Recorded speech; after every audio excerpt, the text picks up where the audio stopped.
Good afternoon, ladies, and welcome back to Positive Thinking 101.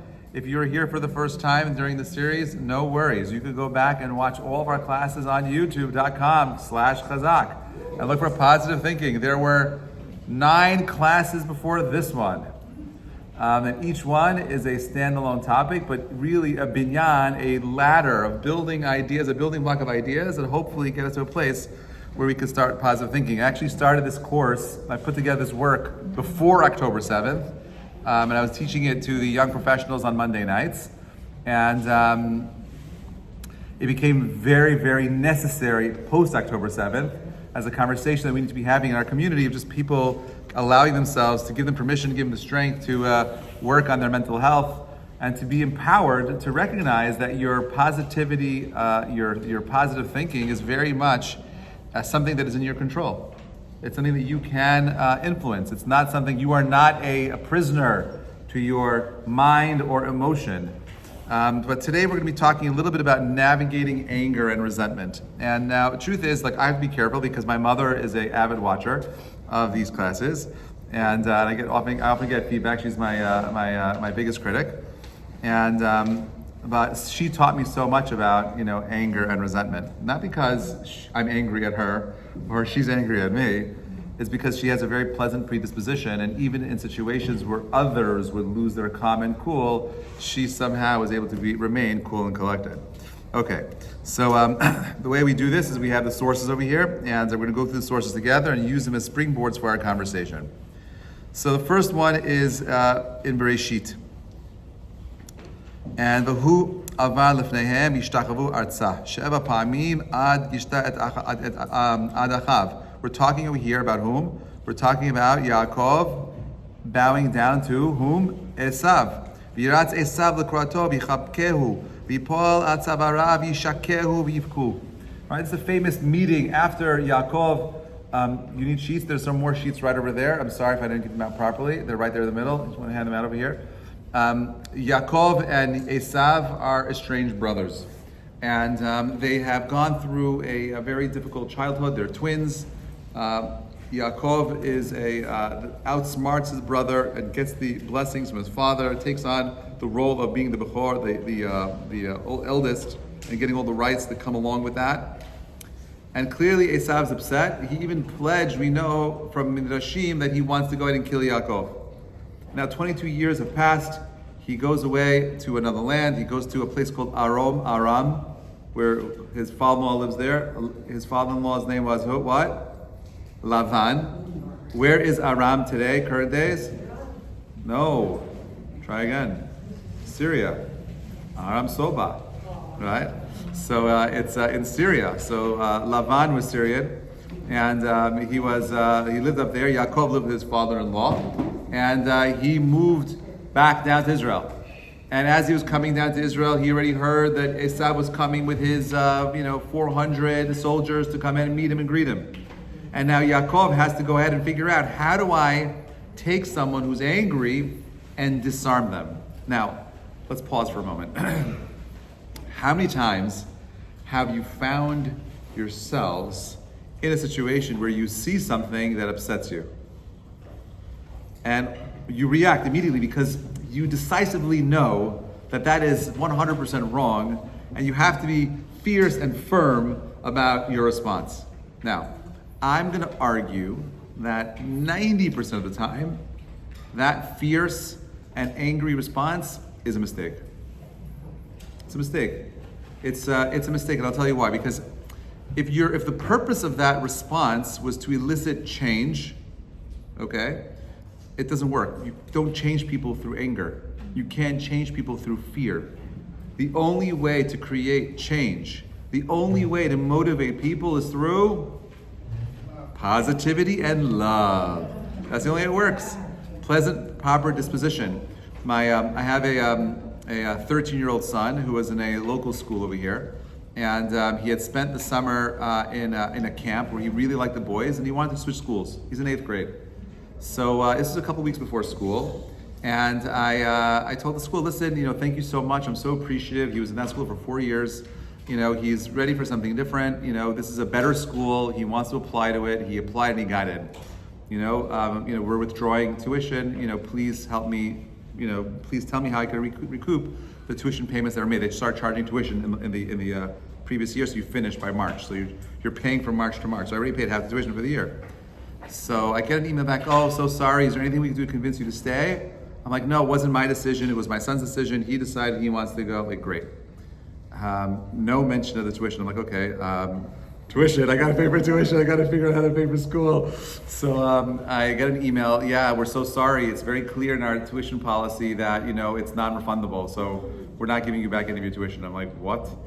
We have a fundraising campaign right now, blah, blah, blah, whatever it is. I'm like, okay, this is not nice.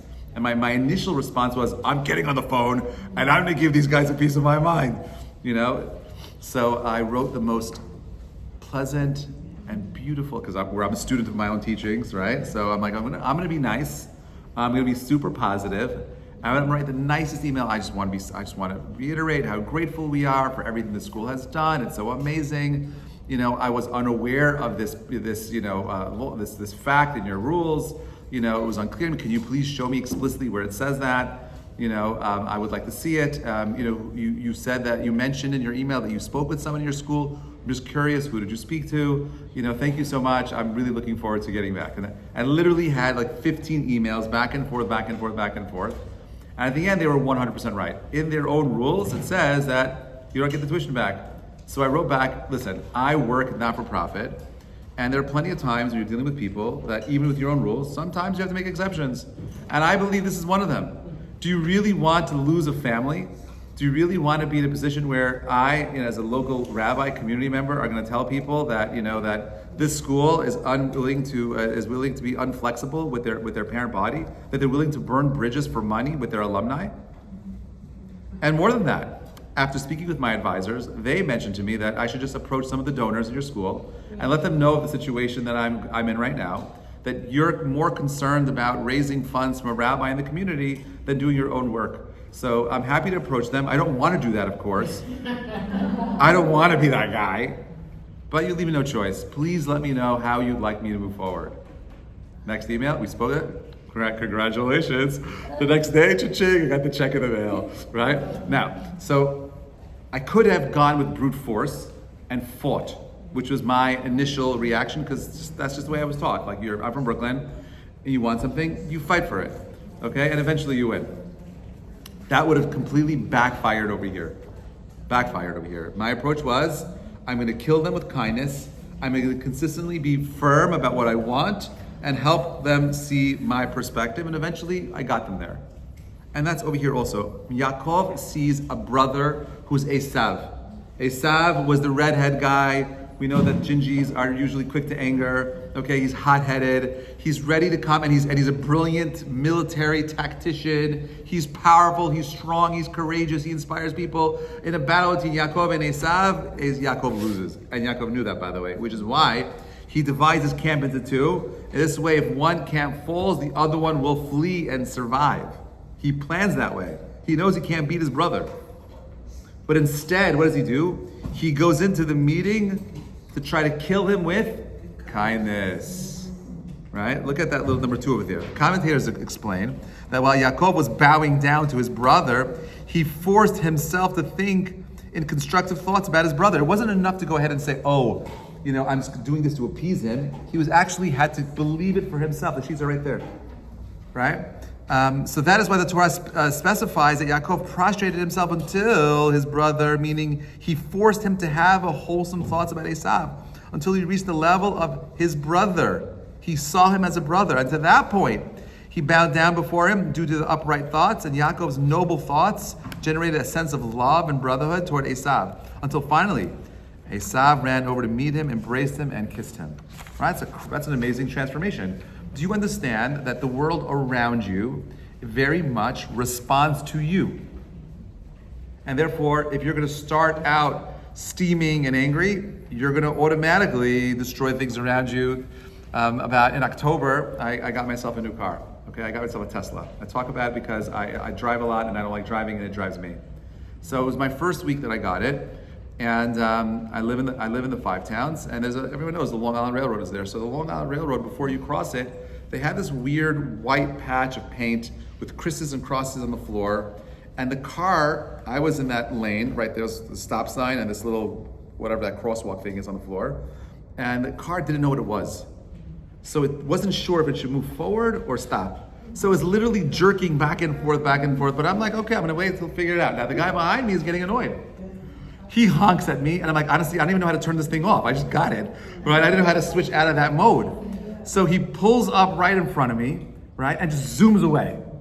So I'm like, what was that? Who is this guy?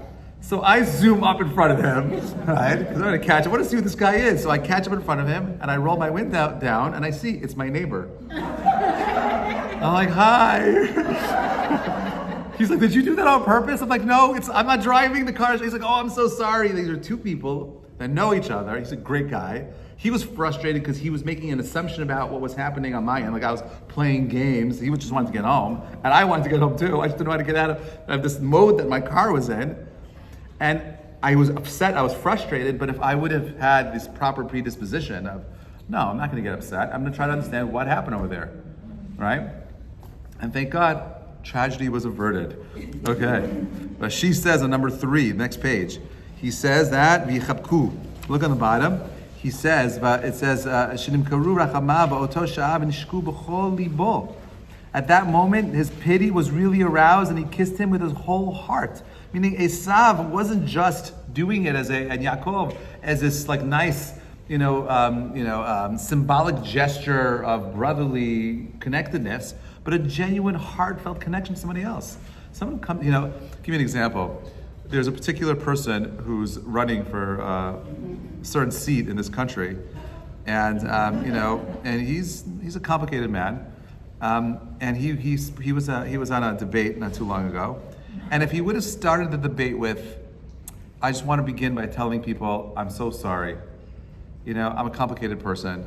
I make lots of mistakes. I get very heated, and I had these couple of circumstances where I saw the light. I realized how short and meaningful life is, and I don't want to be that way.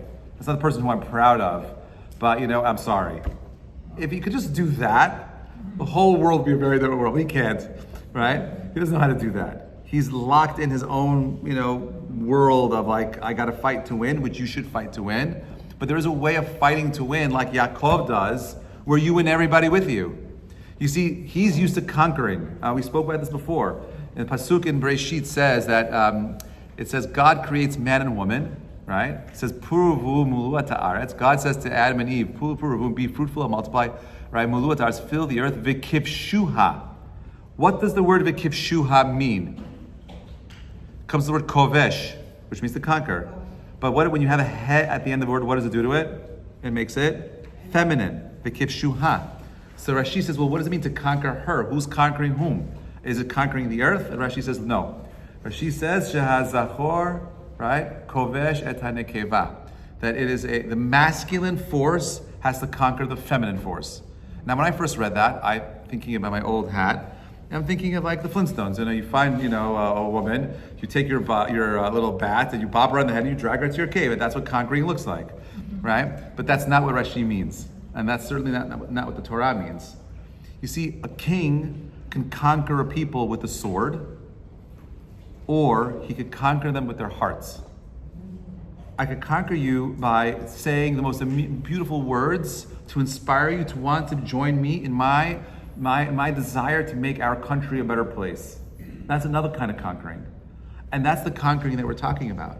The conquering that we're talking about over here is one with appeasement through actions and words. And therefore, Rashi's pointing out in this early Rashi in Bereshit that a male has to conquer the female, not the other way around.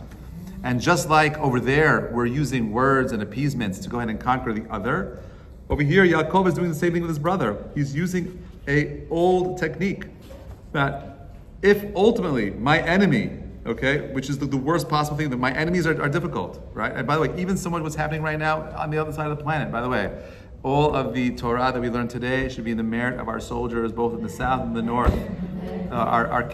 Those that are taken hostage should be healed, they should be returned. We should see them with their families soon. Amen. Okay, so with so much was happening in the Middle East, like it's the whole thing is horrible. How does it end? What's going to happen now? Israel's going to go, and I'm not a military expert. I'm not telling you that I know what the right response is. I don't know. I can only say that, well, the way I see it is like this. They're going to go ahead now and then put maximum pressure on the southern border of Lebanon, and they're going to blow everything up. And they're going to scare them to whatever it is. And they're going to say, okay, we're going to increase the amount of rockets we're sending. And it's going to be this back and forth. If you are not familiar and you're looking for a really good book for a child or a grandchild, there's a great Dr. Seuss book that I love. It's called The Upside Down Butter Battle Book. And it's a story of two different kinds of people. One group of people that smear their butter on their bread right side up, and the other that smear it upside down. And it talks about how these two different groups of people, they're doing exactly the same thing, like this and like this, and how they ultimately destroy each other because it's something so simple as how you smear your butter. You got to be a backwards kind of person. You're immoral. How can you smear butter like that? It's brilliant. It's brilliant. Look at how we're going to keep outdoing the other with war, and in the end, you end up with nothing. And I feel like that's the cycle we're in Israel right now. I wish, and I'm not saying it's possible because there is some religious fundamentalist ideologies that are at work at play over here. There is a way to sit down with our local Arab cousins and say, listen, my friends, we have a choice to make for our futures. We could either create a continued cycle of violence, and we'll stop. We'll win this war will be over in a month.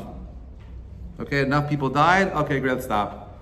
Yofi tofi, you go home, I go home, and we'll wait another 20 years for the next generation to hear the stories about how that country blew up my father and my grandmother and this and that and whatever it is, and I hate them, and I'm going to build this next bomb, and we're going to do new kinds of tunnels and new gliders and new kinds of crazy mishuga things to hurt another group of people. That's what's happening right now. It's a vicious cycle. It's been going on for 70, 80 years, and it doesn't end. What? You don't think they tried that? Who's they? No, I'm not blaming any one side here. I'm just talking about the cycle. I'm not saying that, I don't know what Israel has tried. I don't know. And by the way, if I was Israel, I'd be suspicious. They have every right to be suspicious. I get it. I'm just saying, like, we need to have leadership everywhere that recognize that the only way we could solve this problem is not through anger, not through resentment, but through positivity. It's got to come from that place. I don't know. I don't know how it works. I don't know how it works. I'm not saying it's the right thing. I just don't see right now in my small mind and my inability to fully comprehend everything that's happening in Israel right now. I don't get it. I don't see how you fix it. I just see maybe putting a Band-Aid and spreading it over time. But the point is, again, that it's just coming again from a place of hate. I don't know how you fix it. The point of this class is to talk about anger and resentment. And what I want to do with all of you today is I want to walk you through some ideas that show this concept. That when we allow ourselves to get angry, when we allow ourselves to get frustrated, when we allow ourselves to be taken in by our emotion, our response, we end up doing more damage than good. Right? All the time. How many times you come home, I have children, right? And I come home and you see something like, well, I asked you 100 times to put this away. Right? So my initial response would be like fire and brimstone, like lightning bolts and smoke, the whole thing, and that doesn't really help anything. It just destroys and pushes somebody else away. So why do I allow that emotion to grow into something more? Is there a way of stopping that? Does anyone here ever find themselves feeling the blood pressure rising and you can literally feel the steam off the top of your head? You know what I'm talking about? And it's like really hot and you're like, I just want to like explode. But somehow you're able to like pull yourself back and you're able to like draw yourself back in. How do I get to that? What's the word for patience in Hebrew? What is the root word of the word savlanut? Yes, this is true. To sovel, right? But sovel doesn't only mean suffer. Sovel also means to endure. Okay?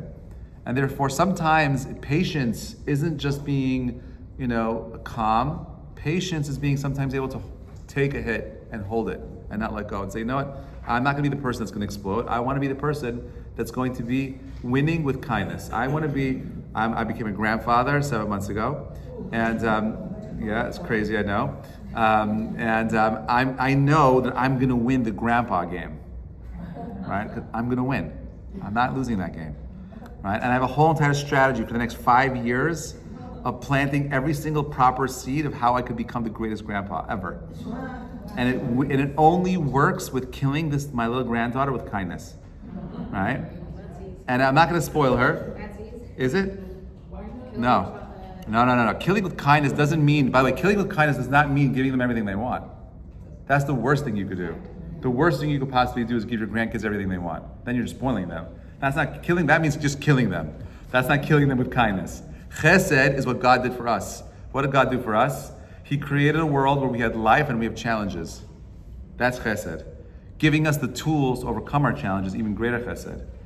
Giving us the ability to recognize that there are certain truths in this world that allow us to become something more is the greatest chesed. Giving me the ability to be independently me, allowing me to choose who I want to be, what I can become, is the greatest chesed we can give to our children. And that does not happen when we give them everything. I could tell you horror stories of young people that I speak with whose families are ridiculously wealthy and they destroy these children's motivation, no motivation. Rabbi, there's one guy who I love, he's a young guy, he's 22, very handsome. He's like, Rabbi, I want to get married. I'm like, well, what are you doing? He's like, I don't know. I'm gonna like sell real estate. I'm like, do you know anything about real estate? Nothing about real estate. Do you know anything about, no, nothing. I'm like, you're 22, when do you want to start? Like, now. I'm like, so what are you doing about it? Nothing. But I want to get married. I'm like, well, who's gonna marry? I'm like, okay, tell me what you think is the best quality you have. So he had to pause for 5 minutes, puts his hand like this, and he's like, you know what my best quality is? I really know how to sweet talk women. I'm like, that's your best quality? Sweet talk women, right? I'm like, that's your best quality? Like, you're definitely not ready to get married. Do not get married. You don't want to get divorced. But he's so lost in his own, imaginary world of dimyon, like there's nothing there. And it comes from, a family who loves him, I'm sure, gave him everything, and he doesn't know how to be himself. He's going to use his father's money to buy his way through whatever he wants. And that's the worst possible thing you can do to your kid, right?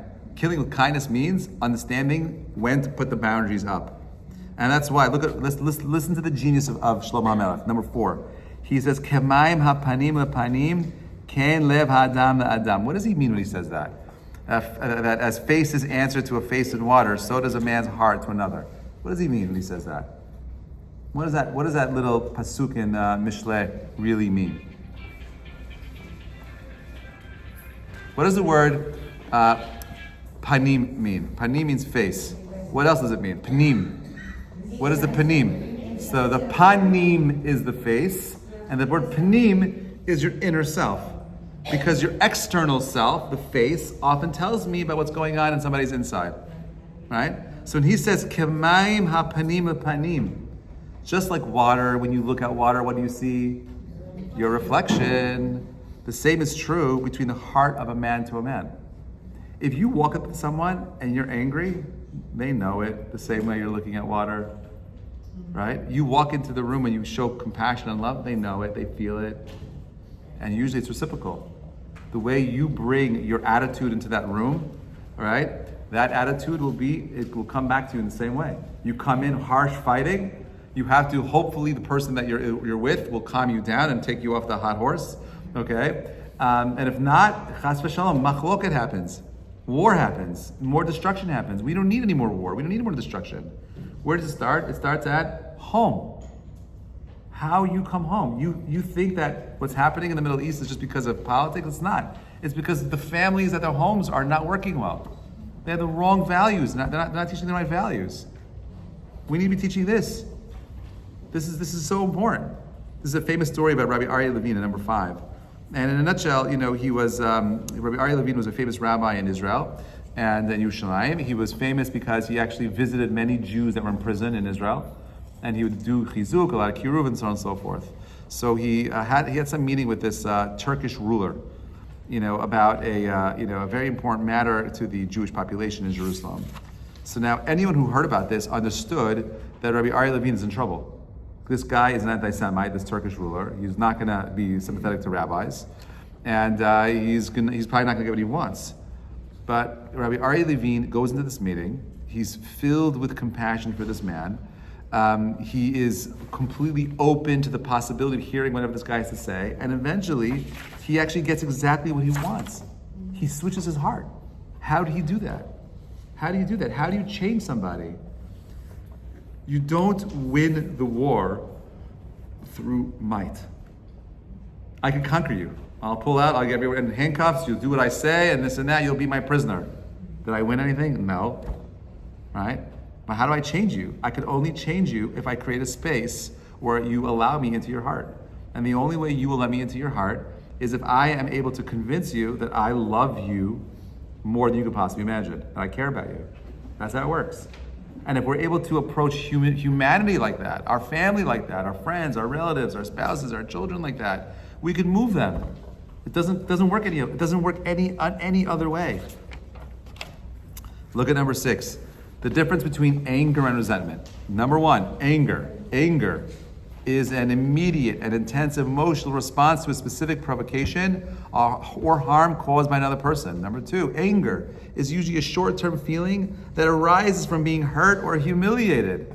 Number 3, it is an outward emotion that is often expressed through words or action. 4, anger being a natural response to perceived mistreatment signals that something is wrong and needs attention. Is that true? Yes. Okay, great. Okay, so what's resentment? What's cultivate? I just want to say that anger is one letter away from danger. Wow. You said anger is one letter away from danger. That's a new quote. We're going to put that in here. That's a great one. Is that yours? No, I saw it somewhere. You saw it somewhere? That's a great quote. It's in your book? It's a great quote. Resentment is more enduring and complex than anger. It involves holding on to feelings of bitterness, indignation over past slight or injustice. It accumulates over time, often as a result of unresolved or repeated instances of anger. Unlike anger, resentment is typically harbored internally and may not be directly expressed. Resentment involves a refusal to forgive and forget, leading to a constant mental play of grievances, which can affect one's perception of a new situation. Now, I often find that in marriages, resentment is really what most couples are dealing with more so than anger, right? Because you have to suppress your anger. You can't express your anger. And the only way to deal with anger and resentment is by what? Blaming. What? Blaming? No. I'm not saying that's right, I'm just saying that's one way. Oh, that's a coping mechanism. Yeah. No. I'm talking about solutions. Yeah. So the way in which, now several things. Number 1, is that usually if there's resentment, it's because of a lack of communication. You're not talking. You're assuming. I know what he just did. I know what she just said. I know what that means. And I may not mean that at all. And therefore, and when you are feeling resentment and anger, the first thing you need to do is clarify. Ask the questions. Why did you say that? Why didn't you do that? Or why did you do that?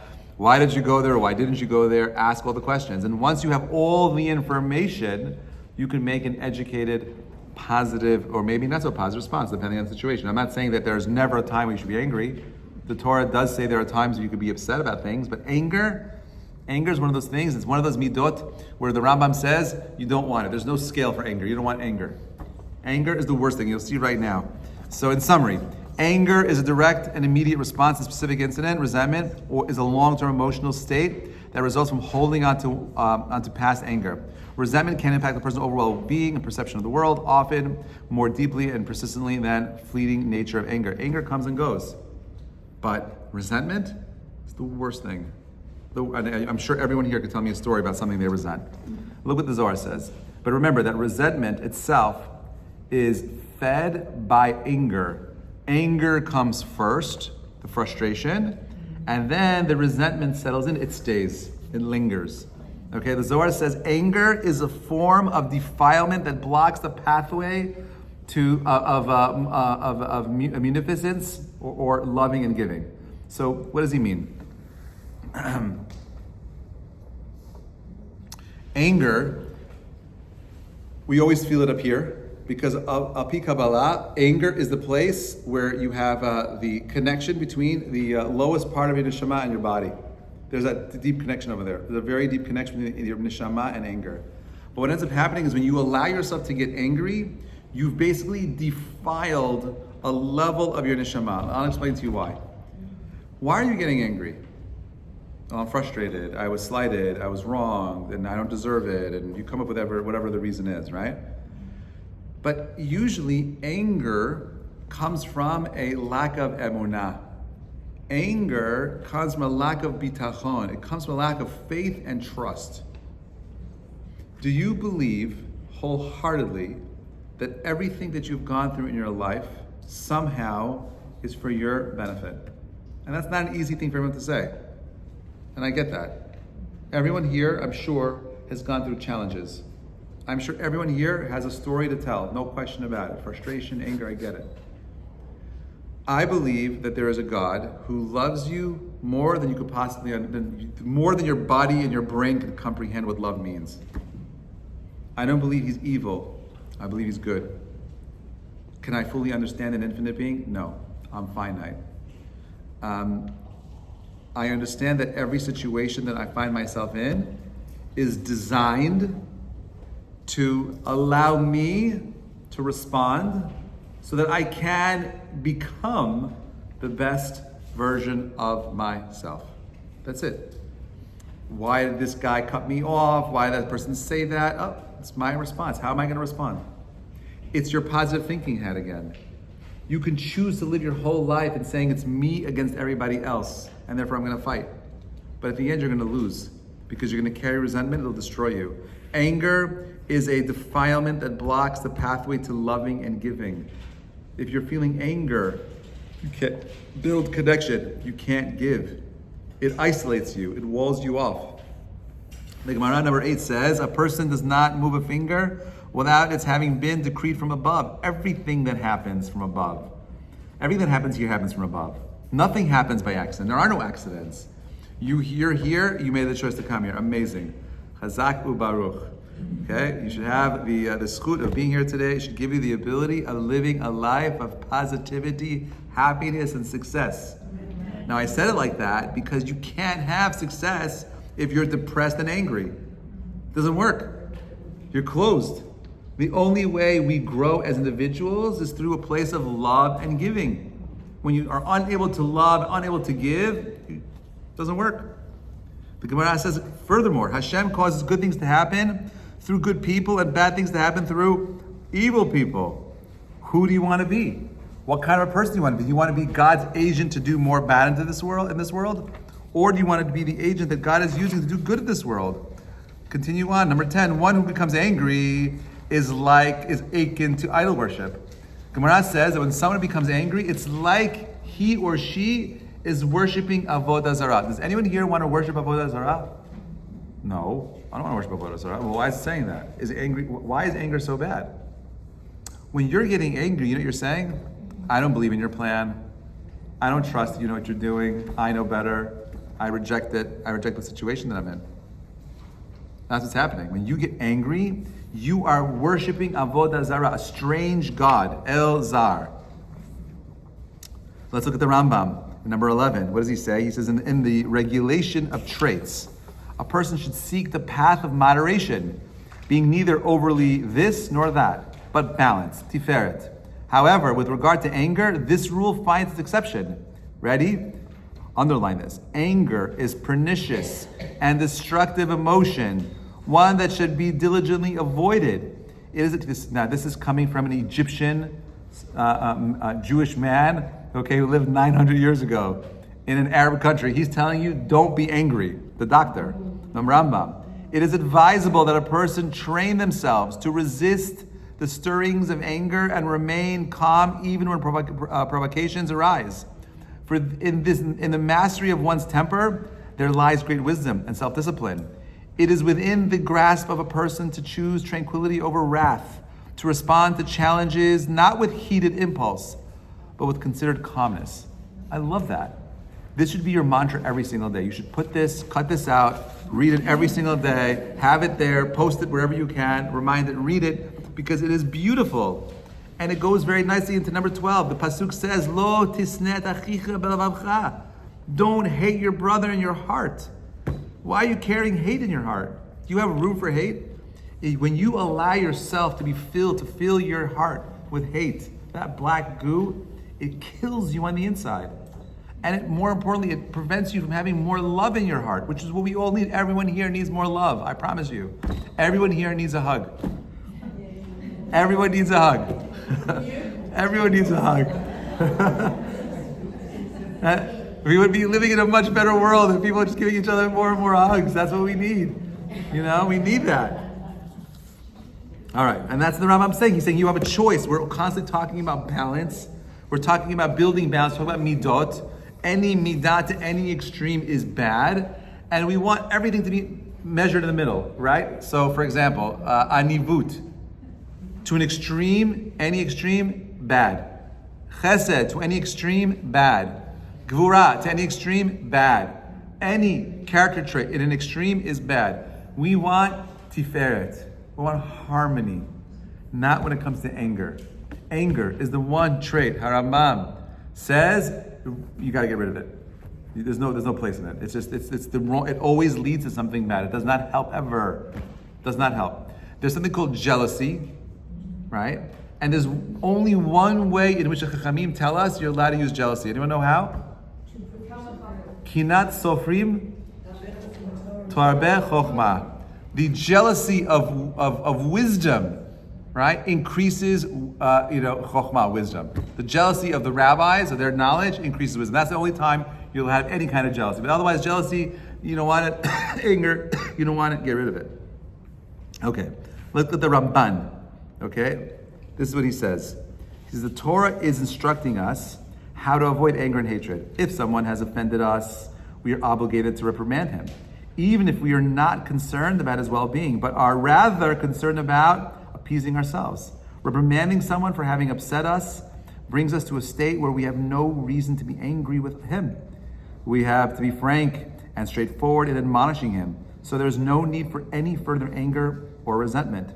The commentators note that the phrase "you shall not hate," lo tisneh, and "you shall not take revenge," the same pasuk over there. Look at that pasuk again. Hold on. Number 12. Lo tisneh tachicha b'lavavcha hochiach tochiach atamitecha v'lo tisa alav chet v'lo takum v'lo titor et bnei amecha v'avta l'recha kamocha. That's all. These pasukim are right near each other.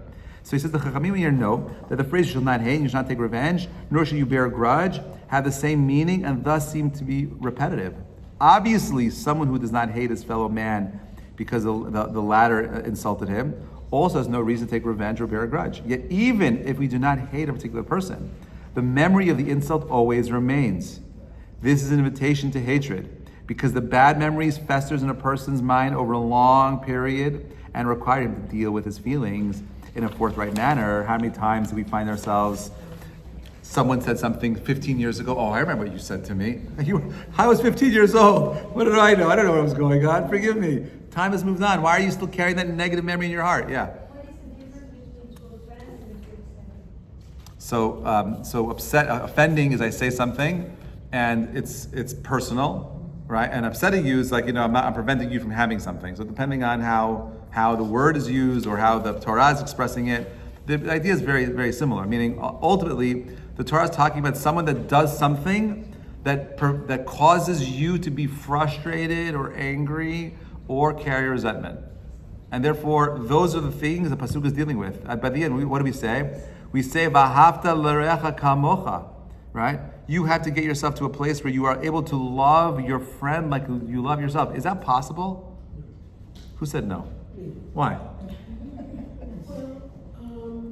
could help everybody. Yeah. It's true. But this whole concept of somebody does something, you could speak about. I agree with what you said. You have to clarify it. That you have to do. Okay. But to love somebody. Okay. So yes. But we have a situation, we have like a Kohen, a Kohen. Yes. He prays with us. Yeah. And then he was in training for shooting with all the ideas. Okay. And somebody pushed somebody, and it became like, and then one guy who was in the front was ready to target because he got pushed. He turned to the left side. And he shot. And he was, another person was supposed to be shot, but this Kohen jumped in order to save his friend. Okay. And in so doing, he lost 2 legs. Oh wow. So he has prosthetic. He's here. He's like being treated, and he's on prosthetics. He come to still give Berkat Kohanim, and He's on prosthetics, and even if it's so hard for him to walk up because they have to walk up to the steps, he still does it. But it's out of like it was. I think it's like in this. So that's an example of someone who loves someone else more than themselves. No, I do think, first of all, I respectfully disagree, and I'm not. You sure for sure know more than I do, and I'm sure your life experience is greater than mine. But my experience has taught me the opposite. I've learned that you actually can love someone more than you love yourself. I think is possible. Is it easy? No. How do you get there? You got to fight for it. You have to fight for it. If you really want to love somebody, if you're not fighting for that, it's not going to become a reality. Bezrat Hashem, on September 27th, I'm going to celebrate my 26th anniversary. Wow. Right. And it's nothing, it's a blip on the radar, I know. But I could tell you that I've worked really hard on that relationship, and that marriage is beautiful, but it's not easy, and it's not easy for anybody. There's no perfect marriages. If it's perfect, there's something wrong with it. It's infatuation, and usually those end up horrible at the end. But if you're in a healthy relationship, you're fighting with someone, and you're having healthy fights. Each fight is designed to help bring the two of you closer. Because if you're actually aiming for it, I'll take it in a second. If you're aiming for v'ahavta l'recha kamocha, if you really see and understand, okay, ready, lady, what are? Let me ask this question before I keep going. What is the goal of marriage? What? No, absolutely not. That is definitely not the goal of marriage. Who said that? No. To what? Yeah. No. I mean, that's a nice benefit, but that's not what it is. Yeah.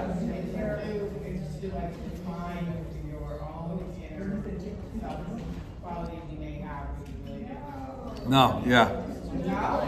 Learn to give closer. Yeah. To make each other better. No, absolutely not.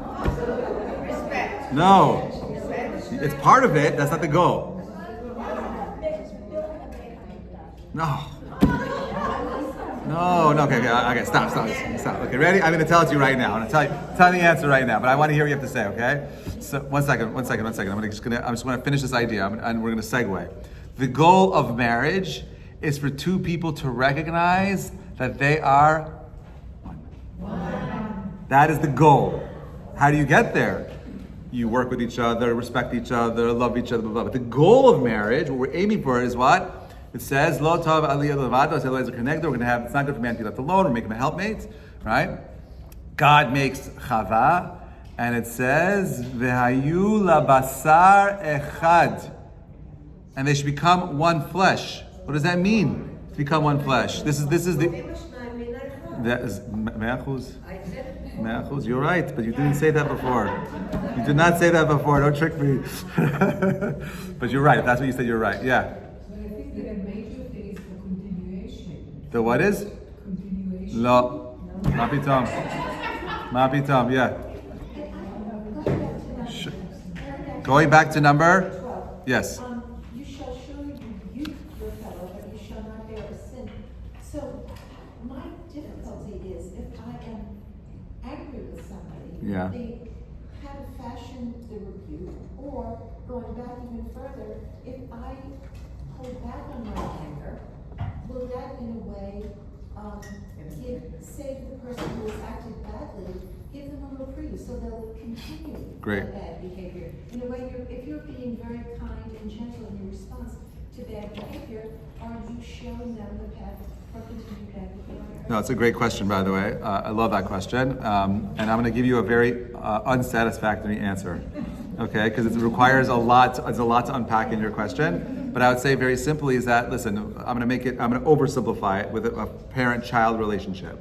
Okay, I of course I can show anger, or I could just be nice. And if I'm being nice, then my child might misunderstand the intention of the niceties. But it's okay to be nice but firm. And that's the point that it's making. Like, it's okay to say boundaries. Boundaries are important. You don't need to get angry to instill boundaries. They say that the only time you're allowed to yell at a child is that you see them crossing the street. Now, I say there's truth to that, right? You got to get their attention, but it shouldn't come from anger. It should come from concern, right? It's just where are we allowing our emotions? How are we directing our emotions in the situations that we find ourselves in? So yes, if you see someone mistreating you, you can be, hey, I'm not going to be treated that way. It doesn't have to come from anger. It should come from a place of security, a sense of understanding, a personal value, and that's okay. That's what I believe this pasuk is saying. Good question. Any other questions before we move on? I just want to say something. Go for it. What I don't hear Yes. so far, and I appreciate Sure. everything Yeah. you're saying, the piece of acknowledgement. Which, what do you mean? I'll tell you. So, first of all, anger Mhm. has utility, just like any primal reactions or emotions. No one is, it's all a matter of what you do with it. And when you talk about a reflexive response to Yeah. anger, and then people start to get out of their head and they're just, it's adrenal. But if you talk about anger as a nature of a different type of emotions that we could have, but it's built this way, it's physiological. Mhm. It's not a bad wiring where Okay. everything's intentional, right? So it's a matter of acknowledging one's anger. You know what? It's so healthy. There's healthy anger. Anger also, sometimes we have to save someone, and with that force of anger, we can lift a car. Yeah, so adrenaline does that, yeah. So anger and healthy anger, it's the projection of it. It's for us to take a moment and say, Give me an what? example of healthy Just anger. not forcing anger away. Well, okay, I'm not. It's there for a reason. I agree with you that anger is there for a reason. Okay, and I'm not saying, I'm going to explain it. It's a good question, but I want to give me an example of healthy anger. Of healthy anger? Yeah. If you do something and it elicits an angry response in me, Yeah. I have to say, you know what? I'm not okay with you. You're totally not kosher. Right, I And appreciate I that. don't feel okay. No, And that I you're. will tell So you. I've been very careful about how I'm saying that. Just said that. What I'm saying is like this. Of course, if I say something that upsets you, you should acknowledge it.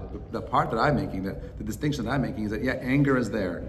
It's like all emotions that we have, they're there. They're not all meant to be expressed immediately. Often, especially when it comes to anger as an emotion, it somehow blocks different layers of our own higher reasoning because it's coming from a very subconscious place. When you get angry, it's not coming from a place of reason; it's coming from a place of emotion. Okay, you can be frustrated with someone who says, well, philosophically, I disagree with you, but it's not going to lead to anger in the same way. I think you might be confusing frustration and anger. No. Not? Quite clear about it. Anger, you can acknowledge I'm feeling anger. It's very distinguishable from other emotions for a lot of people. And then there are some people who they say they just burst to the top quickly. They have no tolerance. Their anger tolerance is very short, diffuse, right? So they can have this response out of their head, and then their action, and they're doing things. So what I'm saying is the reverse of that, because anger is one of those natural responses with other natural emotions. Let's take a second to say, okay, you know what? I'm feeling angry, or whatever it is. I mean, I can hear that everything you just said with the word frustration, but I can hear it with anger. Meaning, like I think that's where I think I'm disagreeing with you politely. Meaning anger is something that when someone becomes angry, okay, there's rage, there's blind rage, and now I don't know of a time where maybe it's just me, and maybe you're just like you have a higher level of consciousness where you can move your emotion like that. But like, I don't see how anger becomes constructive. I think that frustration can become constructive. I think that frustration is good, and I never said we shouldn't acknowledge it. All I'm saying is that when we allow ourselves to express the full gamut of that passion, that anger, that I don't see it being constructive. I think I'm saying something different. Right. That's why I know. And that's why. Anger is anger, rage is rage. You're talking about the escalation of anger. I'm talking about the inception of anger, and it's a natural anything. So I think when you're talking about accepting resentment or being frustrated, I get that. But when it comes to like anger, I'm not talking about anger as the full gamut of anger. I don't. Okay, we'll go through it afterwards. But I'm happy to double click on it with you. But I think we're not talking about the same thing. We're using different words. But we're going to come back to it later. All right, let's move on. Number 14. Okay, Vatem.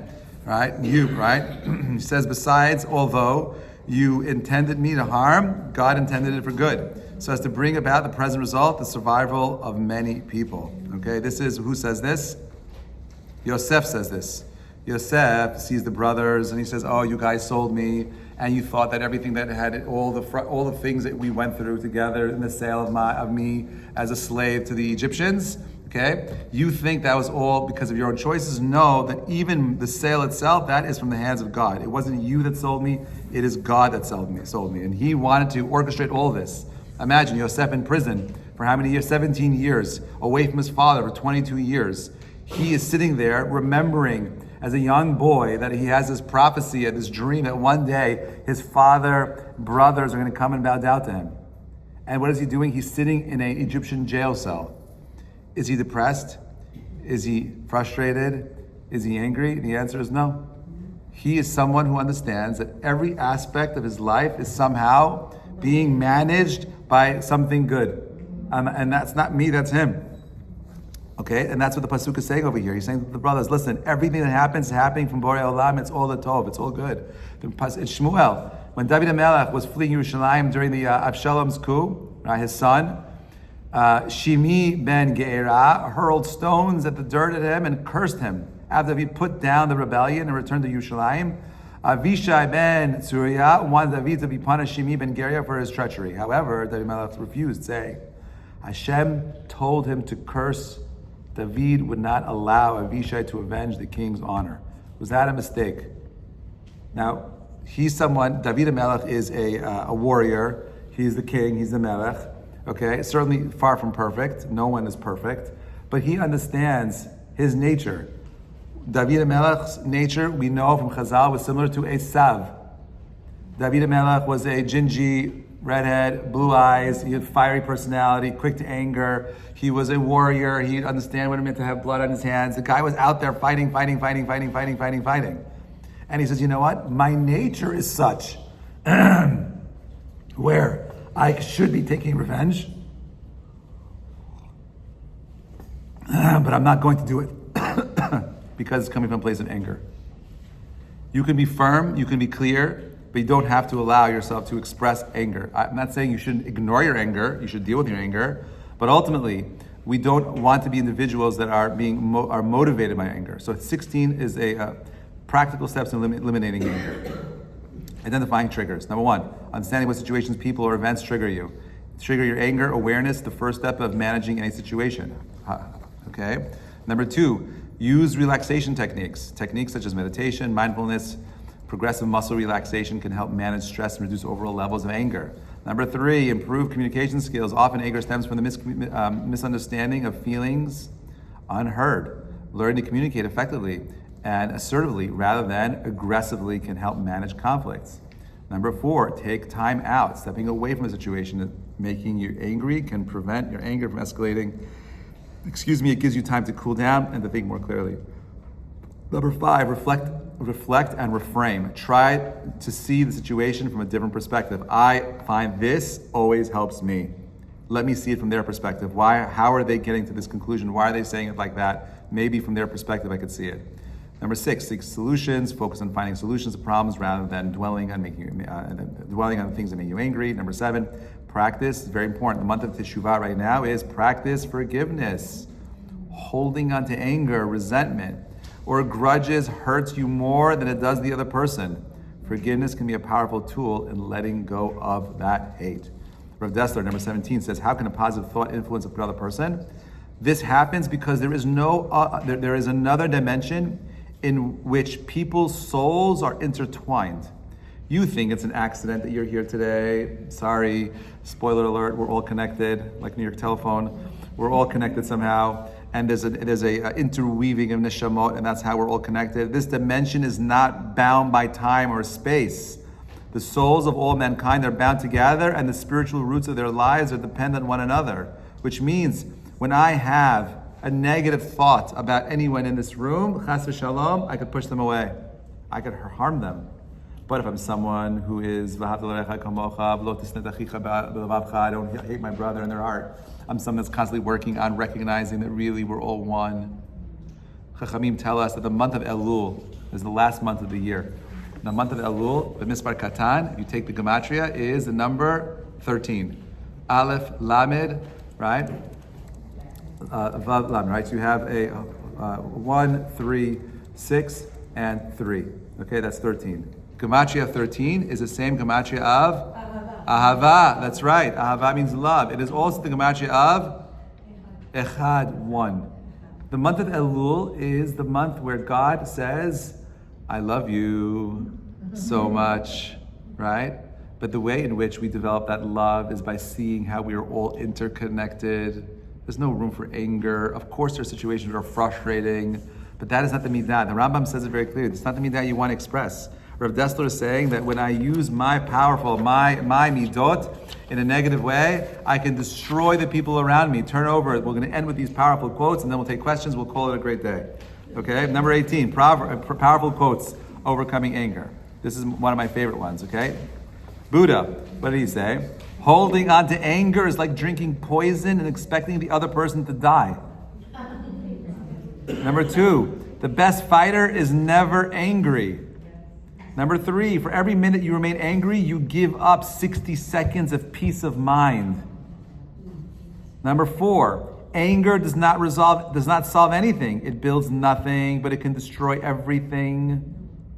You will not be punished for your anger. You'll be punished by your anger. Speak when you are angry, and you will make the best speech you'll ever regret. Mark Twain. Anger is an acid that can do more harm to the vessel in which it is stored than to anything on which it is poured. Beautiful. And the greatest remedy for anger is delay. You want to be a little lazy in one area of your life, let it be in anger. All right. I just want to say one last 2 sentences and we'll close it up, okay? The idea is like this. Obviously, I'm talking about navigating anger and resentment, okay? And the point that I want to make at the core, just to be clear, is that we shouldn't allow ourselves to express and be moved by anger, okay? There are times where anger can be applied in certain areas, but I'm saying ultimately for when it comes to our relationships with people around us, it is something that is super destructive. In the end, it will not give you the results you want. You can use other emotions to get better results than expressing anger. Have a great day, everybody. I'm taking questions. Yeah. How does what? The one? What does one look like? What is the oneness that you're talking about? Yes. What did that look like? All right. So the question is, what does the oneness look like? The question is in coming off the context of the goal of marriage. So this is how I like to think of it. Okay. Have you ever had the experience of waking up in the morning and stubbing your toe? And stubbing your toe in the morning. So, when you stub your toe, it hurts. And sometimes there are things that slip out of your mouth that you're not so proud of. But I've never seen anyone get so frustrated with their toe that they curse their toe for being clumsy. You stupid toe. How many times? That never happened. Why does that ever happen? Because you understand that toe is an extension of yourself. When I see couples fighting, I see someone yelling at their toe. Do you know what I'm saying? Like that's my point. That's what oneness is, the recognition that this other person's wants and needs, it goes both ways, obviously. It's got to be healthy. That these people in that relationship, this interwoven relationship, understand that the other person's wants and needs are also, this is the hardest thing. Their wants are also my wants. And that's really hard because when I do that, you know what I'm afraid of? Of losing myself.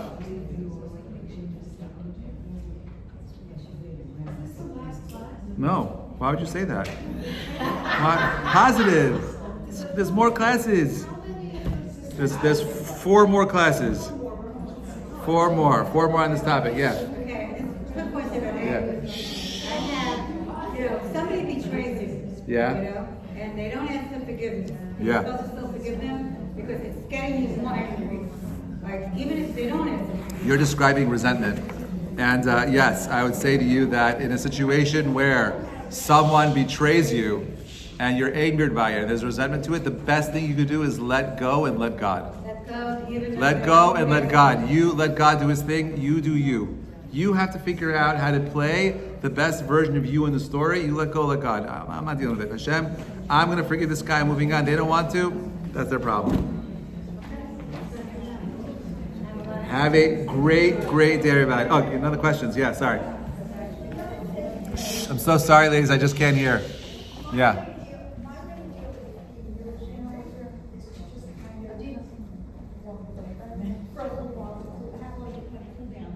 Right. And I've seen close people, they take that as rejection, but it's not. It's a way to let myself cool down and reframe everything. So Right. I don't have to do it. It's not out of a lack of care for the person, it's just I don't want to be angry. I really feel sick when I'm angry, my stomach gets upset, I get literally sick. So I don't even want to get angry. Right. Because I can feel it immediately. I stop being. Wow. So you're lucky that you have a built-in spiritual sensitivity. But other people don't understand, I literally can't eat.